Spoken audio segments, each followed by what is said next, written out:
All right. Are you ready? I'm ready, sir. We've shared this. We're going to encourage everyone else to share the heck out of it, and let's talk. Let's have a All coffee right. talk. Coffee talk. Well, first, I do have to introduce our sponsor. Today's episode is brought to you by GuidedHypnotic.com. Are you feeling stressed out? Perhaps being plagued by night terrors or worse, day terrors? Go ahead to GuidedHypnotic.com and download your free guided hypnotic meditation. That's GuidedHypnotic.com. So I sponsor myself, clearly. I'm scared. I'm scared now. I'm like, oh my God, I'm not sure what that is, but I'm pretty sure I need some. Yeah. It's very authoritative, as you can tell. All right. So you ready for the best introduction you've had all day? I really am. All right. Here we go. David Newman is a certified speaking professional and member of the National Speakers Association $1 Million Speaker Group. He is the author of the business bestseller, Do It Marketing and Do It Speaking, 77 instant action ideas to market, monetize, and maximize your expertise. HarperCollins 2020. He's the host of The Speaking Show, an iTunes top 50 marketing podcast, and the #1 highest rated podcast on the business of speaking. David is also the creator of the Expert Profit Formula mentoring program and the Do It MBA Marketing Business Accelerator. Free training, tools, and downloads are waiting for you at doitmarketing.com. That was the best one I've had all year. Are you kidding me? Not just Oh my today. God. That's all year. That's a 2020 record.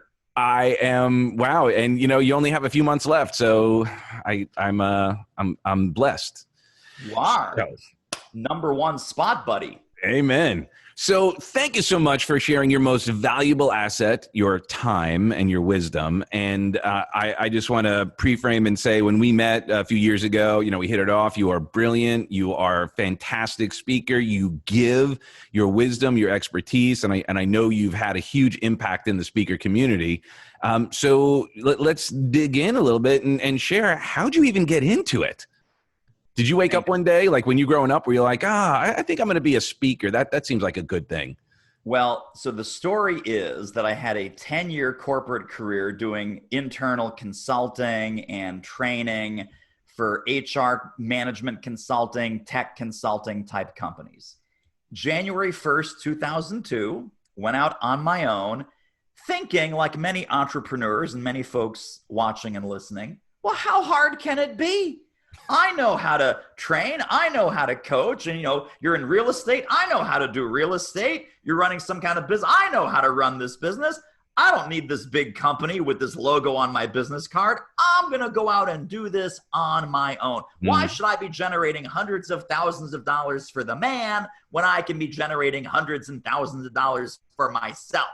Well, as you and I both know, Doug, it's not about doing the work. It's about getting the work once you're out there on your own. So first 3 years of my business was a total disaster, like total disaster. No niche, no specialization, no list, no clients, no clue. I mean, it was bad, bad, bad. I started to get a little bit of traction around year 3. And year 3, I started to get some training contracts with companies like Microsoft, or the MSN division of Microsoft.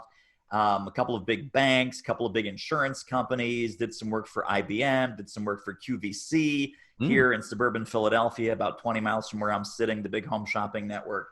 As those contracts started to come in, I had my friends in the National Speakers Association and the Coaches Federation and some other, professional groups I was involved in. They would say, dude, how are you landing these big contracts? How are you getting all this fabulous work? And, can we have lunch? Can we have breakfast? Can we talk? And I said, sure. So I had a lot of breakfast, lunch, coffee, everything. No money changed hands. It wasn't a business. It was just, they were good people asking good questions. So I thought I would help them. So one day in 2005, 2006, a friend of mine, who's still a friend today, we're having one of these breakfasts, and he happens to be a career consultant. So that little tidbit is important. He's asking me all these questions, and I'm pontificating and riffing and ranting. And he says, you should do this as your main business. And I said, I should do what as my main business? Eat bacon and eggs and hang out in diners with you? He goes, no. You should be helping people like me and people like you, consultants, experts, speakers, business book authors. And I laughed at him, Doug. I said, come on, that's the stupidest idea I ever heard. First of all, consultants, speakers, trainers, entrepreneurs, they're all broke. Thanks, but no thanks. I'm going back to my big corporate clients. I'm going back to my big corporate training gigs. I am not working with little pisher consultants, solopreneurs. Thanks, but no thanks. And he says, no, really. You're gifted at this. You're talented at this. You're wonderful. Obviously, praise and flattery goes a long way. So I said to him, listen, if you want to pull together 3, 4, 5 folks, we will meet in my living room for 4 weeks. I'll do a little mini seminar, but I'm going to have to charge you, I said. He says, well, how much do you want to charge? I said, $50. He says, $50 a week? I said, no, $50 for the whole thing. It's bagels and coffee money. It's bagels, juice, coffee. I even got crazy. I bought them yogurt. Ooh. So for a grand total of $50 per person, we did this 4-week thing in my living room. I was having a great time. It was very energizing, very exciting. At the same time, I got a $10,000 contract. This is 2006 now. $10,000 contract for a local insurance brokerage firm. And I walked in and there were 20 bored, middle-aged white guys sitting there with grumpy faces in this conference room at the insurance brokerage firm, arms crossed, did not want to be there, right? The classic prisoners. Yep. They did not want to be in that training. There were some of them were sales guys. They're like, why am I here instead of being on the phone selling more policies? Anyway, they were so grumpy and so negative, and the energy was so wrong in that room. And remember, at the same time, I'm having a great time here with the $50 bagel and coffee crew.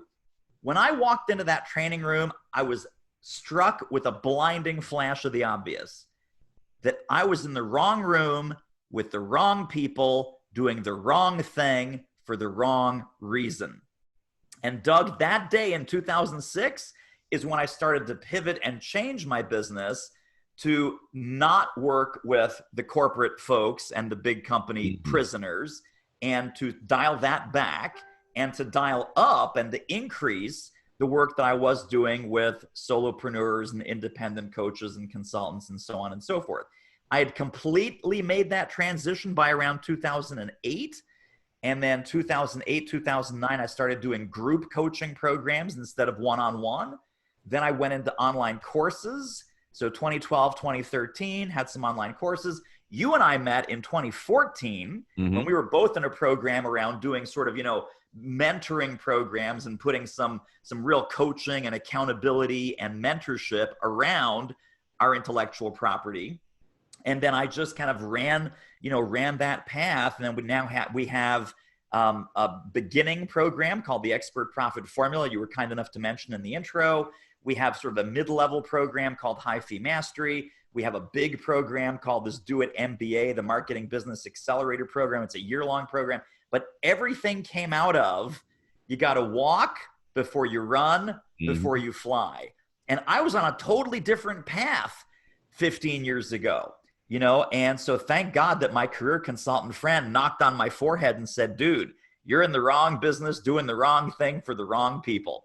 Well, and thank you for sharing that. And I guess the challenge right now, I think, and you touched on it yesterday on your conversation, is back to a little bit of that mindset of where the money is, right? Because I struggle with it too. I vacillate between corporate and one-on-one for the very same reason, because sometimes it's that struggle, but it's also really, as an entrepreneur, oftentimes, and this happened with me in my music career as well, I always felt a love for the underdog, for the guy who is, trying to get their way going, figuring it out. And I know that if someone paid me, $500 to mix their record and that was all they had, that was as good as a record company paying me, $5,000, because just relatively speaking, it was a huge investment on that person's part.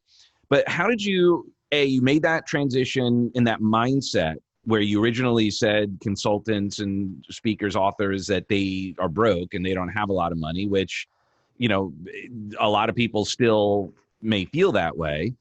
And then come to now where there is a reality where people were potentially making money and companies were, you had a great reframe yesterday on, the live events versus virtual and, to wrap your head around, like fees.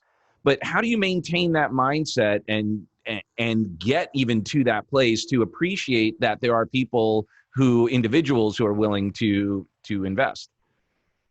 So such a great multi-layered enchilada of a question.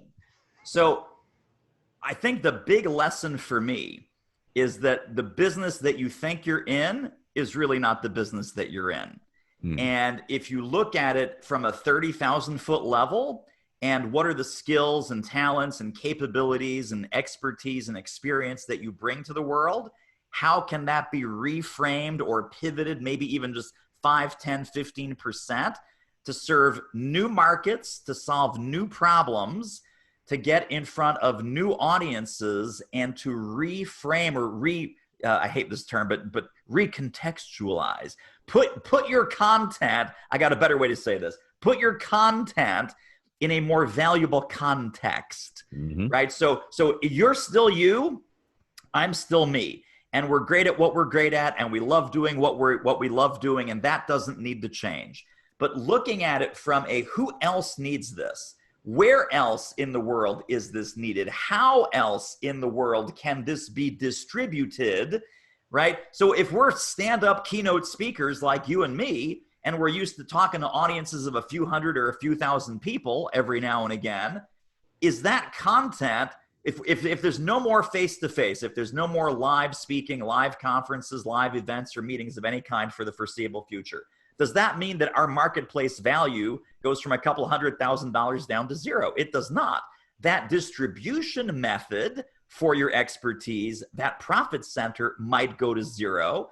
But then you and I and folks watching and listening are very creative and very resourceful, and we figure out, well, who else, how else, where else, right? What other channels, what other media, and what other distribution methods can we use to help perhaps even more people on a bigger level? So sometimes when we say, okay, you got to put this in a new context, you got to reframe this, you got to pivot this, people think, well, I got to make it smaller, or I got to charge less. I'm saying, you know what? Make it bigger. Maybe you got to charge more than you used to when things were normal, whatever that meant back in January of 2020. And I also remember I was starting my entrepreneurial business, and we had a dinner.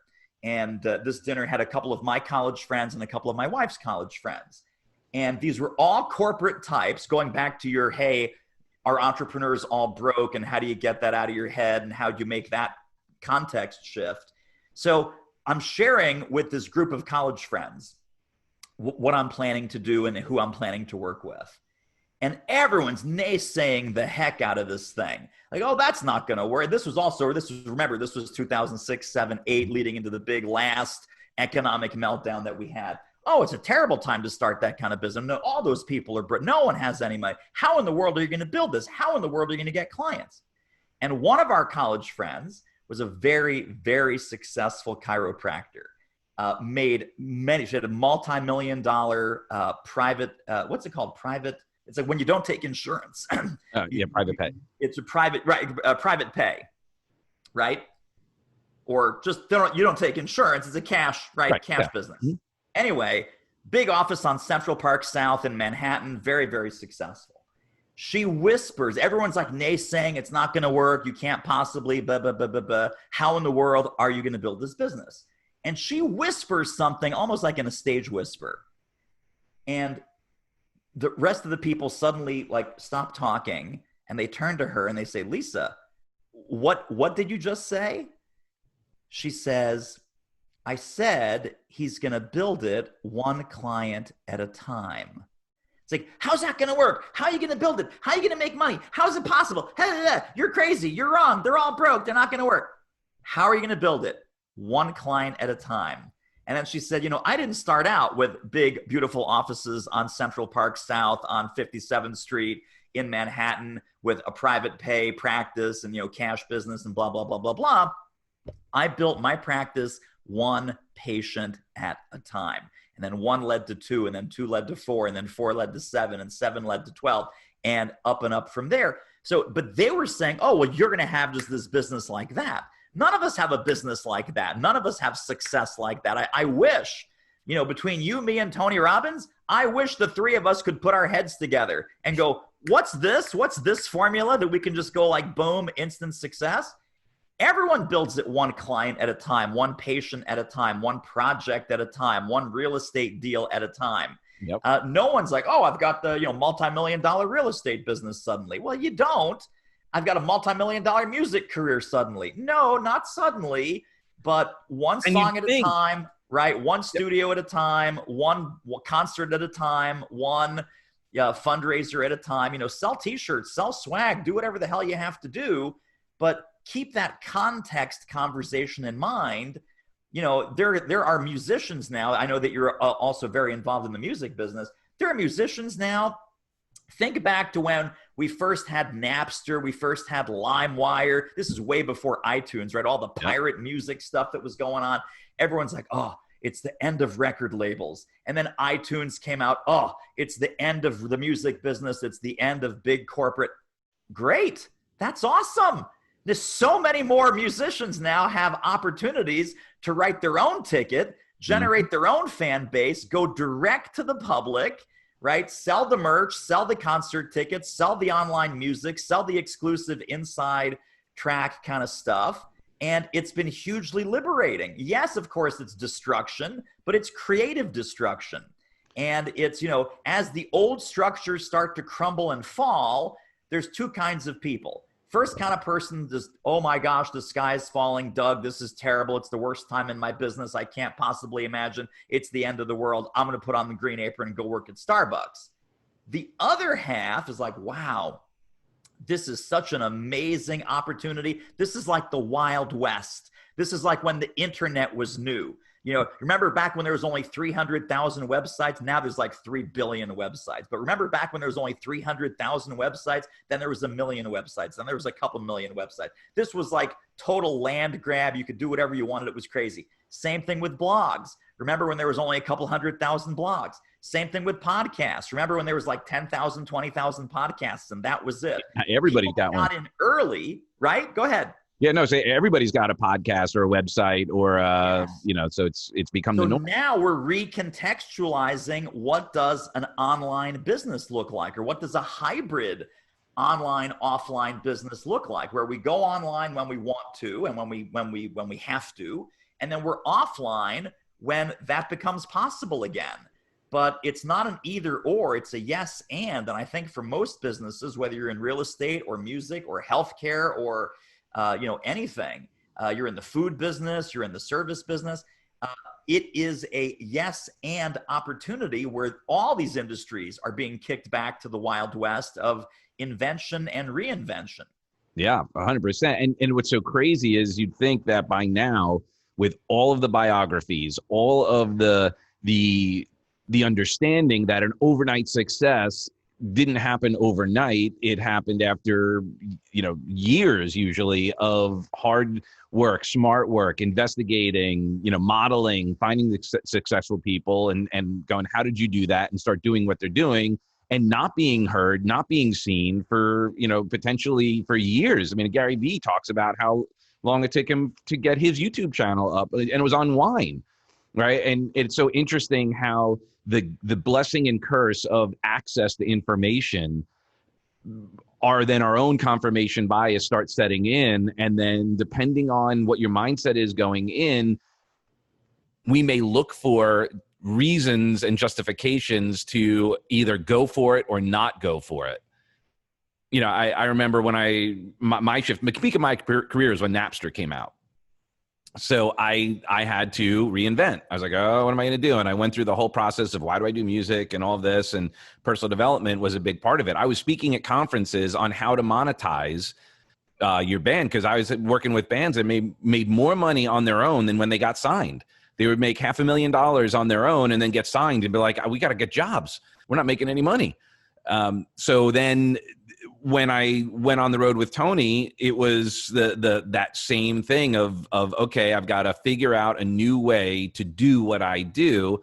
But modeling Tony, and as a challenge that we all have, is modeling Tony at where he's at, different timeline. He's accomplished so much. What Tony can do and what you and I can do versus what someone who's just starting out can do is all very different because they have different leverage points, they have different pain points, and they have different strategies. But I will say this in alignment, and I'll toss it back over. When I left working with Tony, he said this, he goes, remember, and it's all good terms. I went to go to work in the treatment center to bring that messaging, personal development to treatment. He said, remember, you are not a speaker. You are not a trainer. You are not an author. You are a marketer of your speaking, training, and books. And that for many is one of the hardest things to get over. And I struggle with it every day because I'd rather be doing the work than necessarily touting my work, if that makes sense. Right. So what advice do you have from that contextual shift of, wearing another hat? And I think that's why it's so important that people work with you, because maybe they don't have that hat and you can help them create it. But, what are some tips that, and what could one expect in that journey of transforming into adding marketing as a skill set? Well, I think there's two things going on. And, certainly the tip of the iceberg is you hear all these people, and there's some of these people are clients and friends of yours and clients and friends of mine. They say, man, I love doing the work. I just really hate the marketing and sales part. That's not the part that I like. I love speaking or training or writing my books or doing Zoom calls with clients, or I love that stuff. I just don't like the marketing and sales part. So we'll talk about that in a moment. I think what's under the iceberg is a lot of people make the marketing and sales part harder than it is, or harder than it could be, because they don't have the real clarity of what is the value that they bring to the world. Who are the people that they really want to work with? And I speak from experience, right? I was heading down this whole corporate path. I want to help the corporate people. I want to go into have corporate clients, have corporate prospects, market and sell to corporate. And I realized I don't like those people. Those are not my people. They don't read. I mean, look at your shirt. Look at my shirt today. It's crazy Hawaiian shirt day. Imagine you and me showing up at Bank of America. Hi, here's your consultant. Well, I put a jacket over it, so it's okay. Maybe, but you get the idea, man. We're not wired for that in a big way. Some of the more creative, some of the more risk-taking, some of the more hip and fun corporate folks, sure, they'll bring you in, they'll bring me in, but they get it that they're bringing in someone from a different world. Right. And they like that and they value that. But when I really zeroed in on the clarity, the focus, and because that was another thing, is entrepreneurial ADD used to rule the day. I was Mr. Oh my God, here's a shiny object. Here's something else. I should be doing this. I should be doing that. I should buy this software. I should sign up with this coach. I should run this kind of program. And it was just crazy making, because you're constantly churning the water and you're never making any actual progress propelling you across the waves. And so clarity, focus, and decisions. Those are my new, if I were to ever get a tattoo, and I'm thinking about it, those are the three words that I would have tattooed somewhere on my body, is clarity, focus, and decisions, because people are afraid to decide. And it's funny, Doug, the Latin root of the word decide is decidere. Decidere means to cut off. So you're literally cutting off some options. You're cutting off some decisions. Yep. When you go left, you're cutting off right. When you go right, you're cutting off left, right? So you are literally slicing your way through these decisions, saying, I am working with this kind of person, not that kind of person. I am focused on this kind of topic, not that kind of topic. I want my niche to be over here with these people. I do not want my niche to be over there with those people. And of course, I can hear everyone's watching, and I can channel the script in your head. It's like, but I'm leaving money on the table. You're not leaving money on the table. What you're actually doing is you're opening up all the windows and doors, and the money's blowing out the windows and doors when you fail to make these decisions. Because here's the mantra that's going to free you up. The mantra is, as an entrepreneur of any kind, target what you want, and you can always take what comes. People forget the first half of that mantra, and their business is about take what comes. It's like, clients come out of the blue, and once in a while I get a referral, and once in a while some lead lands in my lap from networking, business is okay. You know, I'm making whatever, $5,000-$10,000 a month, and that's not bad. But, you know, it's like, no, imagine if you targeted what you wanted, right? Target what you want, shoot for what you want. You can always take what comes in the door, but that's gravy. That's extra. That should not be your proactive, intentional, outbound outreach, prospecting plan, value adding plan, door opening plan, and relationship building plan. And even when I say these words, people go, door opening plan. What is that? That sounds pretty cool. Prospecting plan. Maybe I should get one of those, right? Relationship building. You mean I can build relationships with prospects before I shove my crap down their throat? Yes, you can build, you can, you know, here's my 4 words about marketing. For those folks that are watching and listening, if you're tracking along with this part of our conversation where I love the work of my work, I just hate the marketing and sales part, delete the word marketing, delete the word sales out of your vocabulary, replace it with 4 more words. Offer value, invite engagement. Offer value, invite engagement. People go, oh no, it has to be harder than that. It can't be that simple. You can't just offer value, invite engagement, offer value, invite engagement. So one of the techniques that I teach is simply, you know, online networking.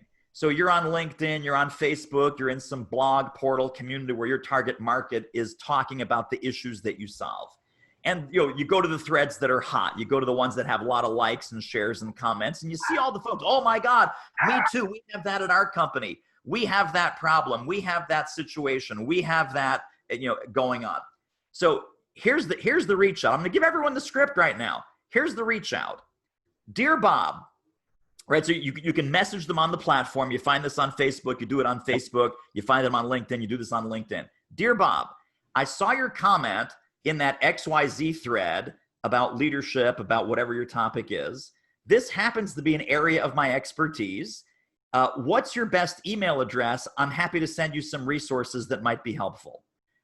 80% of people will respond to that, and they'll respond to it quick and favorably. It's like, oh, that would be great. Doug, sure. It's David at doitmarketing.com. Would love to get the resources. So now I'm taking them from the social platform into email, right? I email them the goodie, which really is valuable, relevant to the problem that they were posting about, right? Important, right? Send them that. Then they're going to send me back a thank you note. Hey, thank you so much. That was awesome, blah, blah, blah, blah, blah. I'm going to wait for that reply to come back.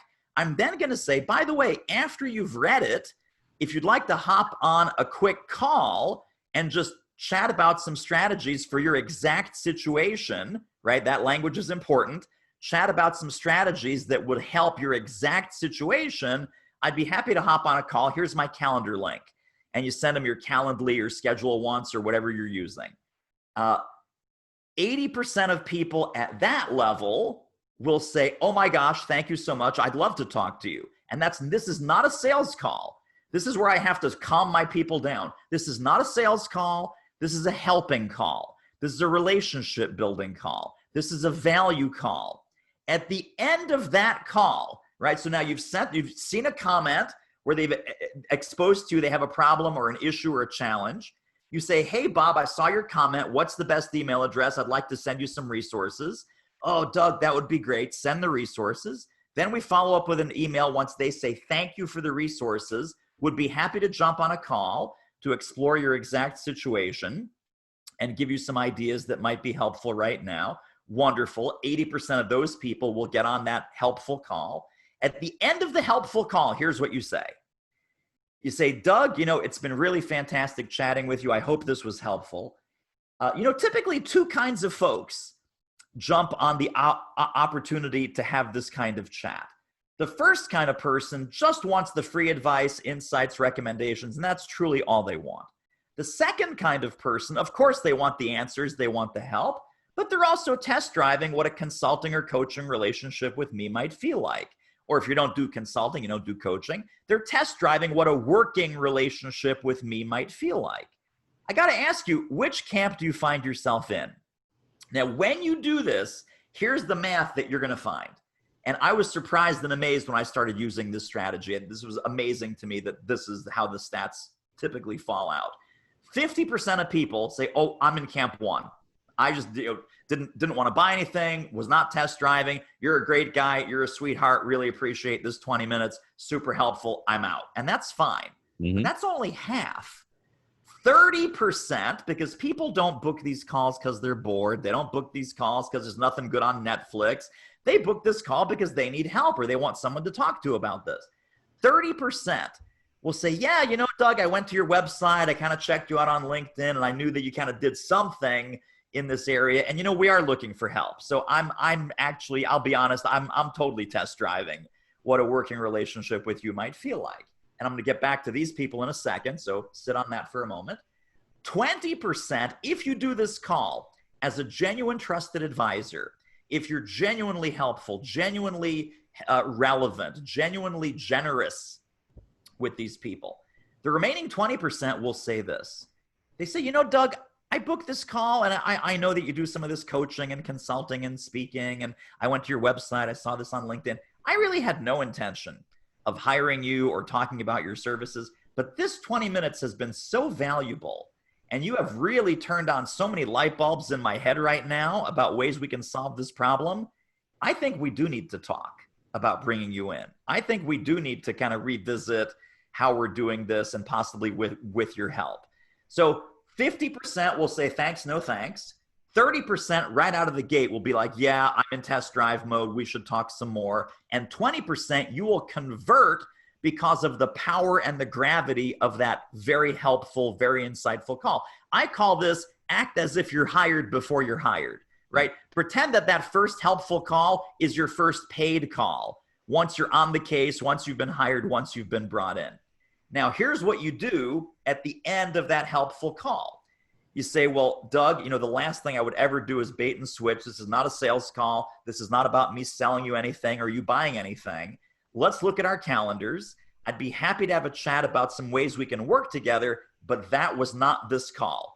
I've got some time tomorrow at 10 or tomorrow at 2:15. By the way, I'm on Eastern time. Which works better for you? So you book the sales call right from the helping call. You put it on their calendar, and now you know that second call is a sales call. They know that second call is a sales call, and you've maintained complete integrity with your door opening relationship building campaign. You found someone who has a need, challenge, problem, or gap. You reached out to them with a helpful resource. You invited them to a phone chat about helping them more. At the end of that phone chat, you say, tell me where you want this to go. Are you just kind of kicking the tires, not really interested in any sort of help? Totally cool, totally good. Or are you test driving what a working relationship with me might feel like? Yes, wonderful. Let's book a separate call. I'm not doing a bait and switch. I'm maintaining this clean separation between the helping call and the sales call. Tomorrow, we're going to talk about the ways that we might work together more formally. And I'm going to give you small, medium, large, and supersized ways that we can do that. But it's not bait and switch. What I tell my clients, Doug, and I'm telling everyone watching right now, you do this, you find 5 people a day to reach out to. That's it. 5 people a day, 25 people a week. And if you know the blogs, portals, communities, groups, hashtags where these people hang out, because you have the clarity, the focus, and the decisions that you've already made, here's who I work with, here's the problems I solve for those people. You literally do this 5 times per day. That's all it takes. I have a hard time believing that you won't add another $20,000 to $30,000 per month of top line revenue to your business. That you're not going to get another 2, 3, 4 deals. You're not going to close another 2, 3, 4 houses. You're not going to do whatever business you're in. I would have a hard time believing that that would not be a major boost to your income. I love that frame of the integrity, because I think so many people have gotten so inundated and saturated with that it does. I think the fact that at this point you could even get on the phone with them is already a boon, right? Because I know you get them, I get them all the time. I get hammered on LinkedIn and all of that for, you know, marketing their stuff, which is fine. Like, that's great. But to have that say, okay, I'm not even going to let you want to buy now? I'm not letting you buy now. Like, and then they go, oh, wow, okay, cool. Like this person is the real deal. Like, they're not, they didn't come here and even opportunistically. that it's like, no. And I think that also sets up such power on the call, on the actual sales call, because the outcome is super clear. It's not a, oh, I wonder if they're going to sell, or that negativity that someone come in the first place. I'm going to get on this call. They're going to try and sell me something, but I'm interested. They seem like a nice guy. Let me check it out. So I love that. Excuse me. I'm assuming part of the work that you do as well is helping people get that clarity, because that's the one thing that was the hardest. And one of the things that was helpful for me is when I would niche down, and like you shared earlier, the other business can come, is that's just the decision right now, the niche right now. You could change it.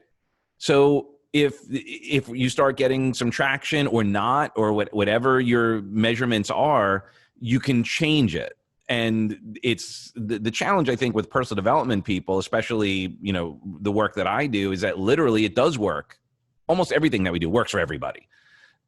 We know that, but it's finding the ecosystem to infiltrate. What have been some of your successful mindsets to give yourself permission to niche down?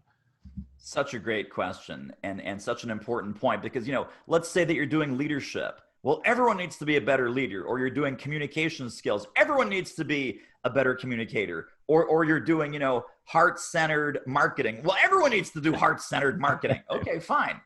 So I'm gonna answer the question, but I first want to share a quote with everybody. And the quote is from Ray Kroc, who's the founder and popularizer of McDonald's. And he was on a TV show. This is back in the 1970s. Of course, he's been dead for decades, but back in the 1970s, he was on a TV show as sort of like the wise old man of franchising and big business success story and so forth. Anyway, a little production assistant person, Ray Kroc is about to go on the set.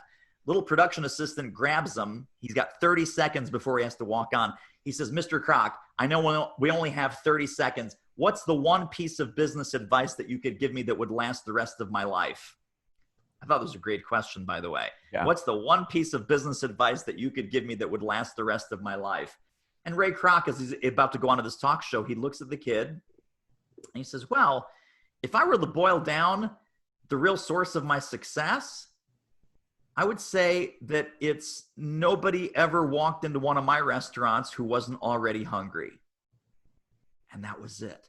Nobody ever walked into one of my restaurants who wasn't already hungry. So the question, when you're thinking about niche and niche for now, and I love that you said niche for now. We have actually a module in our expert profit formula program literally called niche for now, because people are like, well, what if I get bored? What if I don't like it? What if it doesn't work out? Great, niche for now. Here are the 3 questions to ask with what you do and with the problems that you solve. Number 1, who suffers from that problem more greatly than the average person? Who suffers from it more greatly? Who's going to value it more highly because they suffer from it more greatly? And who's going to need it more desperately? In other words, who's going to suffer the most if it doesn't get fixed? Who's going to gain the most if it does get fixed or it does get improved? And if you really spend some time, spend 30 minutes with a journal or a notepad or a flip chart or a whiteboard and just brainstorm those 3 questions. Who suffers from it more greatly? Who's going to value it more highly? And who needs it more desperately than the average person? So I'm going to pick on engineers just for fun. Let's say that you do presentation skills, right? And how to be a powerful presenter, how to be a powerful sales presenter, how to persuade, how to influence. And you're like, wow, you know who really sucks at this is engineers. I mean, engineers are the worst. Super analytical, all in their head, not in their heart, totally about data and facts and figures, and not connecting, not persuading, not influencing. They're thinking the work should speak for itself. Now, as I'm saying all of these things, this is what you're writing on the flip chart. These become your marketing bullets. This is what you put on your mind map, your whiteboard, your flip chart, your journal, or your legal pad is why are engineers so bad at this, right? Who suffers from it more greatly, and then expand on that. Who needs it more desperately? Well, they need it because some engineers are client facing. Some engineers are responsible for sales. Some engineers want to become chief engineers or project engineers. They want to get raised, praised, and promoted within their engineering firm. Some of these people, God bless them, God forbid, they go out on their own and now they become entrepreneurial engineers and they start their own firm. Well, they need this skill set. So the moment that you set this up with those 3 questions and some self-discipline to really answer those questions on a deep, deep level, who suffers from it more greatly, who needs it more desperately, and who will value it more highly, you will write yourself a belief stack of 30, 40, 50 reasons that you have found your people, you have found your home, you have found your niche, and this is where you can spend the rest of your professional career. And people are like, well, what if I get bored? You're never going to get bored. I mean, Doug, you never get bored working with your clients and audiences. I never get bored working with my clients and audiences. And, the funny thing, of course, is as the years go on, you're going to have clients come to you and go, well, Doug, my situation is different. Well, Doug, no, I have a problem that you've never seen before. It's like, dude, please, I've seen it all before. So you know what? You are different, but you're not unique, right? Unique means there is one in all of the universe. So of course you're different, but you are not unique. And once you've zeroed in on that hungry target market and you've answered those 3 questions like Ray Kroc, no one ever walked into one of my restaurants who wasn't already hungry, you are just going to resonate with them. They're going to resonate with you. And it's going to be the beginning of a beautiful friendship.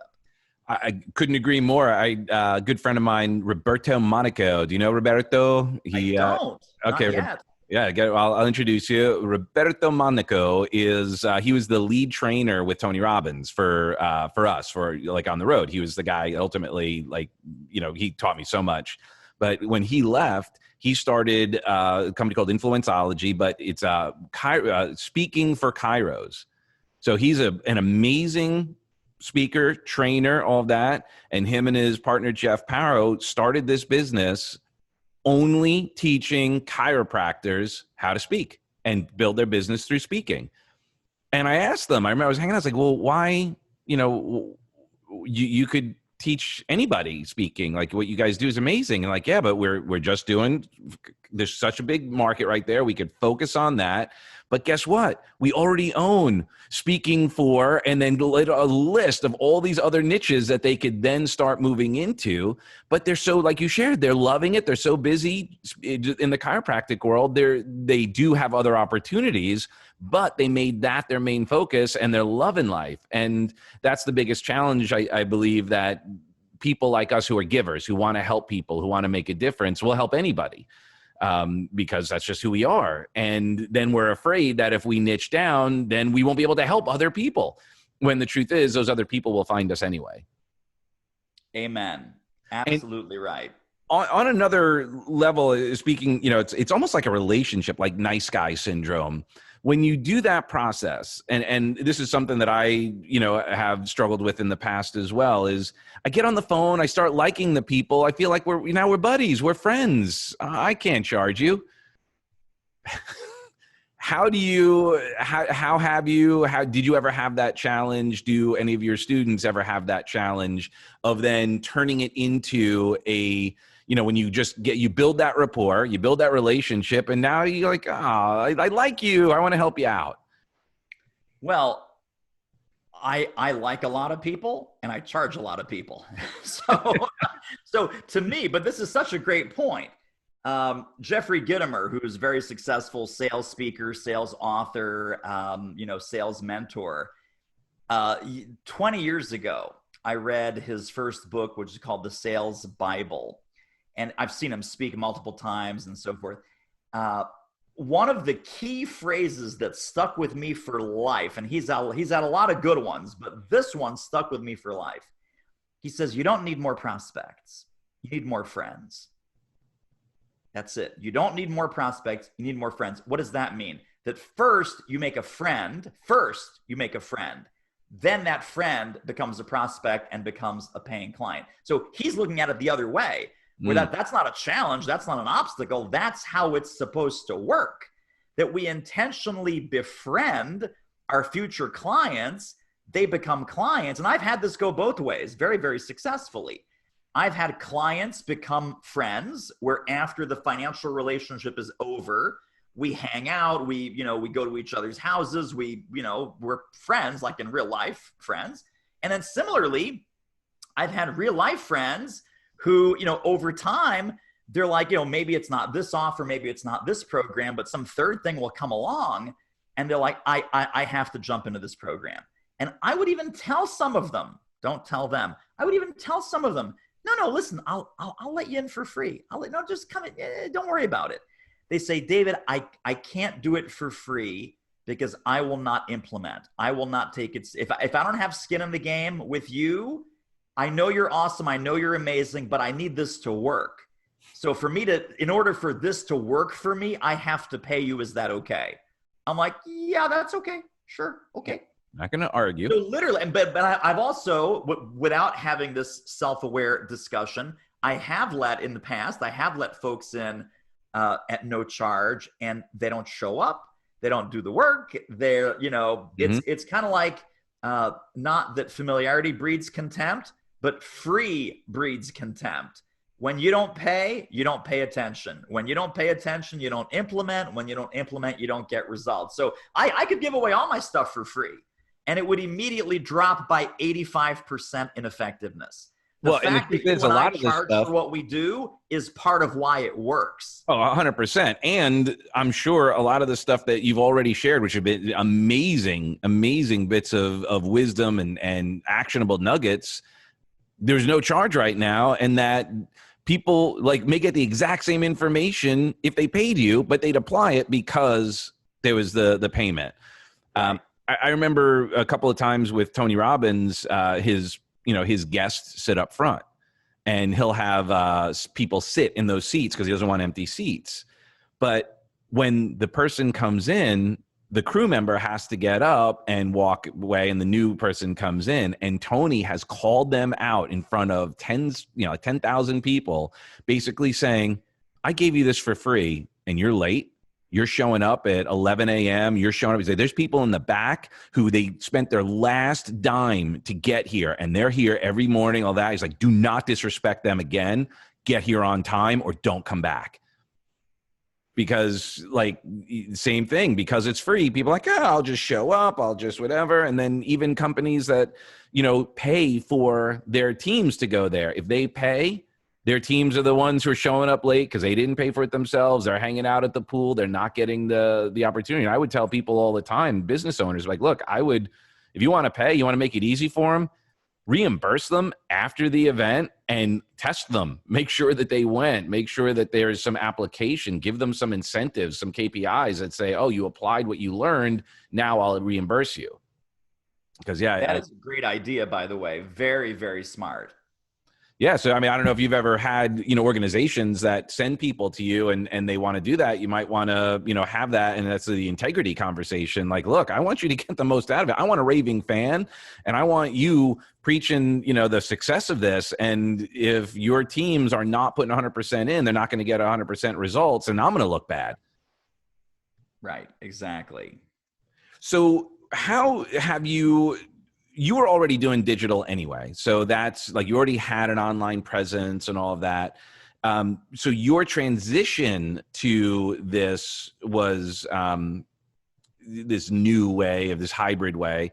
And Heidi and I were always doing some bit of hybrid, but I'll be honest, there was an element of when this whole thing happened, a thought of it's only going to be a couple of months. We're going to be, it's going to be okay. And I'm noticing, so Tony Robbins is doing a virtual Unleash the Power Within. Marshall Silver is now doing a virtual Turning Point. So some of the products, some of the experiences that were once, I believe that Tony, I know he was thinking, we're not going to do that virtual. We're going to do it live again. I'm sure Marshall, because a lot of it is so experiential. Have you changed the way you share some of your information that would have been live in the first place? Have you changed it to accommodate the virtual experience? Yes. And so you're right that really ever since 2013, our business has not been ever dependent on live events or showing up at a live event. However, we do have live events for our virtual coaching clients. So 2-3 times a year, we'll have like a super summit or a 2-day boot camp or something like this, which now would no longer in person. Now they have gone to virtual as well. There are a lot of cool things that you can do virtual that you could not do if the event were in person. So for example, think about a 2-day event that is very taxing, very intense, very rigorous. Our 2-day events are now not on 2 contiguous days. So we just did an event in June that would have been a live event if it weren't for COVID-19. And I scheduled day 1 for Wednesday and day 2 for Friday. No one's traveling. There's no wasted time. There's no wasted hotel. In fact, people block off Wednesday. They can then work with their clients or do marketing or have their meetings on Thursday. Then they come back into the bubble on Friday.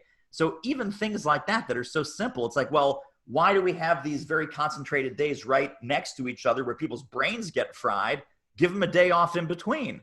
With virtual, you can do that. Yep. With, in person, it's like, well, no, just take a day by the pool and, waste all that money and waste all that. No, of course not. But so that can be done. We've done a lot of things before the event, digitally, during the event, and after the event that would be hard or impossible to do if it was in person. Even things like breakout rooms. We've got 20, 30, 40 people in one client group. We say, you know what, we're going to pair you up. And just like they would at their tables, right? Except it's going to be in total silence. It's going to be total focus on just you and me and me and you, right? So we break them up into pairs. We break them up into, little tables of 4. Then those tables or those pairs, they report out to the big group. What was the best idea you heard from your partner? What was the best idea your partner heard from you? And then we do this popcorn style sharing in the large group again.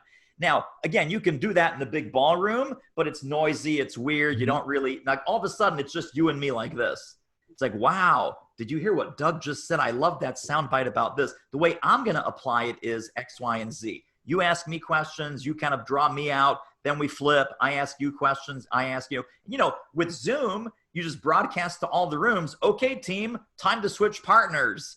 Right? And then everyone gets that message at once. And they're like, oh, Doug, it's your turn. Go ahead. Okay, great. And then we do it 3.5 minutes later. Okay, guys, come back to the main room. Everyone comes back to the main room.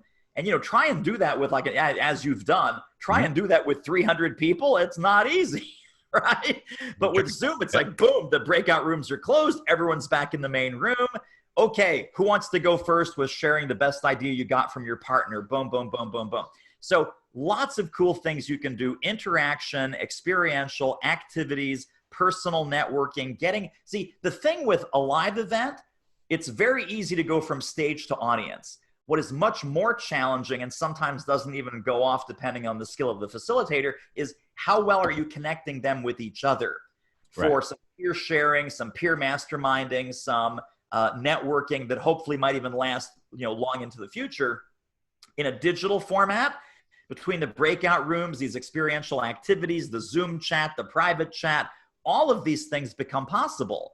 And so it's really, really exciting. I miss live events. I'll be honest. I'm sure you do too. Yeah. But I don't think that a virtual event is necessarily less than. In many ways, it can be more than a live event as far as value and experience. Well, and you bring up a great point. Like some of the stuff that I've been doing is exactly that. It was a 2-day event that is broken up into 3 or 4 actually hour-and-a-half sessions. No, I'm sorry, 8 hour-and-a-half sessions, 2 a day, spread out over 4 days, which makes it more consumable. And there's the breaks and so forth.